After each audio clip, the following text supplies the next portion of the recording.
Hi అండి, అందరికీ నమస్కారం. అందరూ ఎలా ఉన్నారు? నేనైతే చాలా బాగున్నానండి.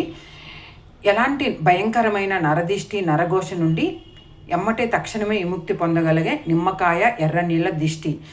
మనము ఒక ప్లేట్లో నీళ్లు పోసుకొని అందులో కుంకుమ వేసి ఒక నిమ్మకాయ తీసుకొని 4 భాగాలుగా కట్ చేసి అందులో దొడ్డుప్పు, 2 లవంగాయలు, పసుపు, కుంకుమ వేసి 2 పచ్చకర్పూరం బిళ్ళలు వేసి చక్కగా ఇలా పెట్టుకొని మనము సింహద్వారం దగ్గర అటుపక్క ఇటుపక్క 3 సార్లు తిప్పి అటు నుంచి అటే మనము ఎవరు తొక్కని ప్లేస్లో పారవేయాలండి. ఇలా చేయటం ఇది ఆది మంగళవారాలు మాత్రమే చేయాలండి. ఎవరు చూడనప్పుడు రాత్రిపూట చేసుకోవాలండి. మీ ఇంట్లో అనారోగ్య సమస్యలు ఉన్నా ఎలాంటి నెగిటివ్ అయినా పోయి పాజిటివ్ అనేది వస్తుందన్నమాట. మీరు ఈ పరిహారం చేసినంతసేపు కూడా ఎవరితో మాట్లాడకూడదండి. మీరు అనుకున్నది మనసులో అనుకొని ఈ పరిహారం అనేది చేయాలి. ఈ ప్లేటుని ఇలా తీసుకెళ్ళి ఇల్లంతా చూపించి తరువాత సింహద్వారం దగ్గర దిష్టి తీయాలండి. ఈ పరిహారం బాగా పనిచేస్తుందండి. 7 రోజుల్లో మార్పు మీకే తెలుస్తుంది.